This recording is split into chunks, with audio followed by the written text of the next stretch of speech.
Jean-Louis, avant de parler du Grand Prix du Japon, un petit mot sur le retrait de Michael Schumacher. On savait la volonté de Michael de rester dans la course, mais là, pour le coup, il se fait un peu mettre à la porte. Alors, est-ce que c'est une situation difficile pour un pilote de ce rang?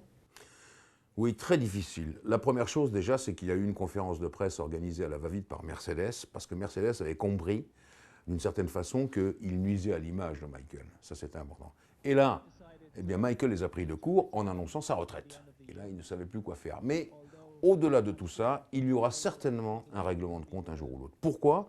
Parce que c'est Niki Lauda qui était, comment je pourrais dire, le Missy Dominici de Bernie Ecclestone pour arranger ce problème. Parce qu'il y avait le problème Mercedes avec Michael Schumacher qui bloquait les transferts, mais il y avait aussi Bernie Ecclestone qui souhaitait que Michael Schumacher reste parce que c'est une star. Et Lauda, je crois, n'oubliera pas la façon dont Mercedes a traité Schumacher, et je pense qu'un jour ou l'autre, je le répète, on aura un règlement de compte. En tout cas, eh bien, Michael était un peu triste. Il a d'ailleurs lu un texte, plutôt que de s'exprimer naturellement comme il sait très bien le faire. On sentait qu'il avait pris un coup. Il va aller jusqu'au bout de la saison, je l'espère pour lui. C'est difficile d'aller jusqu'au bout d'une saison en sachant qu'on s'en va. Je me rappelle par exemple de Jody Scheckter en 1980 qui avait annoncé son départ juste au début de la saison pour la fin 80. C'était un calvaire. Un calvaire pour lui, un calvaire pour nous. Il a fait des sorties de piste cataclysmiques et on avait toujours peur. Donc je pense que Michael va livrer une partie difficile jusqu'au dernier Grand Prix au Brésil. À l'inverse, tout sourit pour Baby Schumi, Sébastien Vettel, qui a remporté sa victoire et une victoire d'autant plus importante qu'Alonso, lui, n'a pas marqué de points. Alors, quelle va être aujourd'hui la stratégie de Red Bull, Jean-Louis? Est-ce que c'est plutôt offensif ou plutôt on se mouille pas trop et on fait le... Non, ce sera offensif, Géraldine, parce qu'il faut absolument gratter ces 4 points qui séparent Vettel d'Alonso. Donc, il ne faut passer devant.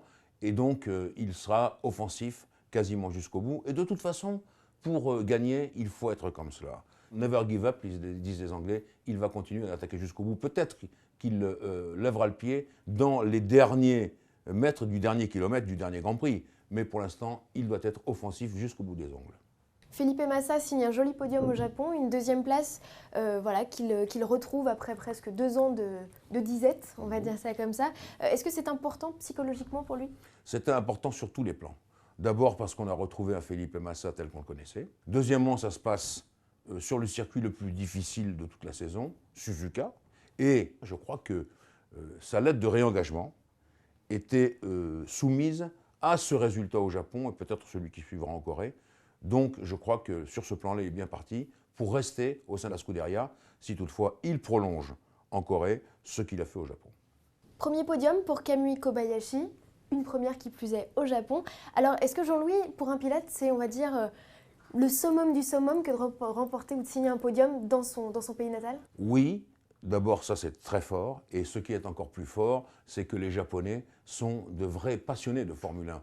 On a compté 103 000 personnes le jour du Grand Prix, debout, tous pour Kobayashi, parce que c'était l'idole du moment. Aguri Suzuki a vécu ce moment-là, je crois en 1990, quelque chose comme ça.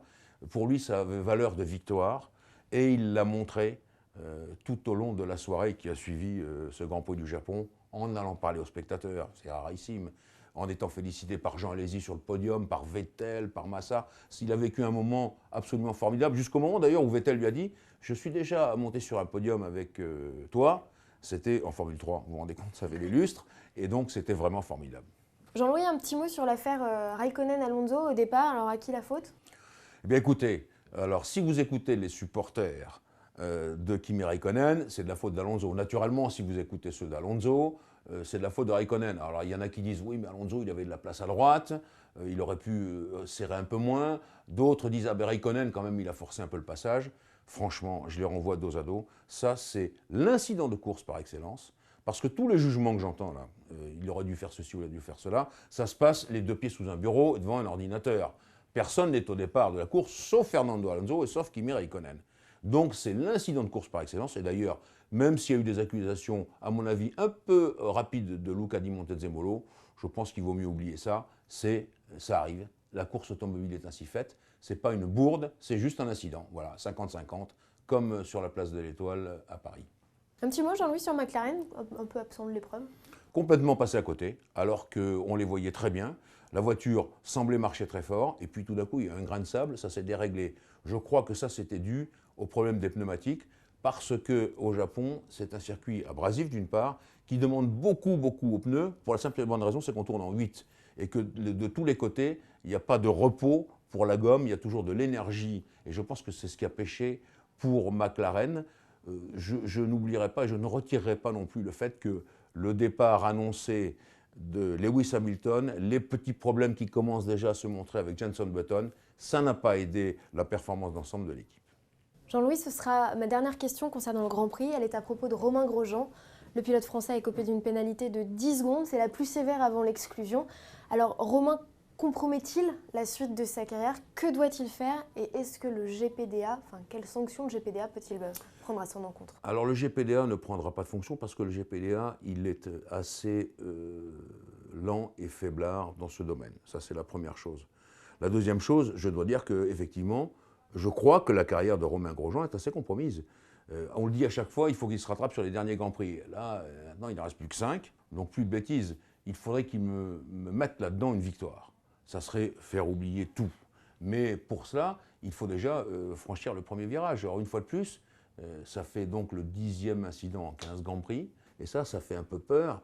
Weber était très mécontent, le paddock était très mécontent, même Emerson Fittipaldi, vous vous rendez compte, double champion du monde, a envoyé un tweet en disant que c'était impossible d'avoir un pilote comme ça sur la grille de départ.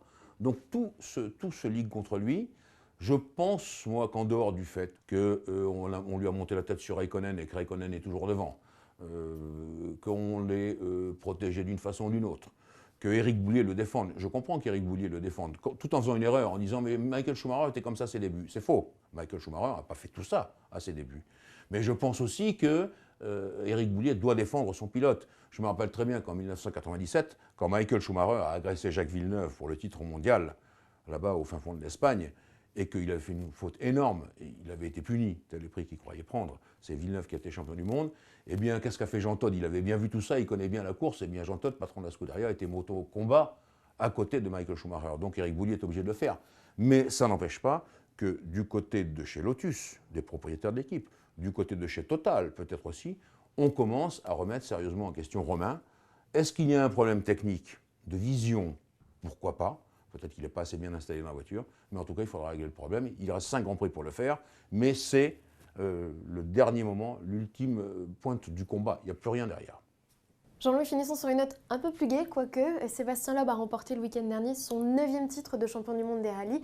Alors c'est un peu comme Michael Schumacher, une étoile qui s'en va? Oui, à ce niveau de performance de Sébastien Loeb, il faut bien dire qu'à un moment donné, il y a de l'usure. Et il n'y a pas cette possibilité pour Sébastien Loeb de dire « je vais faire quelque chose pour m'amuser ». Non, ce genre de voiture, ce genre d'épreuve, surtout le championnat du monde des rallyes, il faut être concentré à 120%. Il n'en a plus envie, il prend justement la raison d'arrêter. Il a dit qu'il en ferait quelques-uns, je ne crois même pas que ça va arriver. Non, je pense qu'au contraire, il va se lancer un nouveau défi avec le WTCC.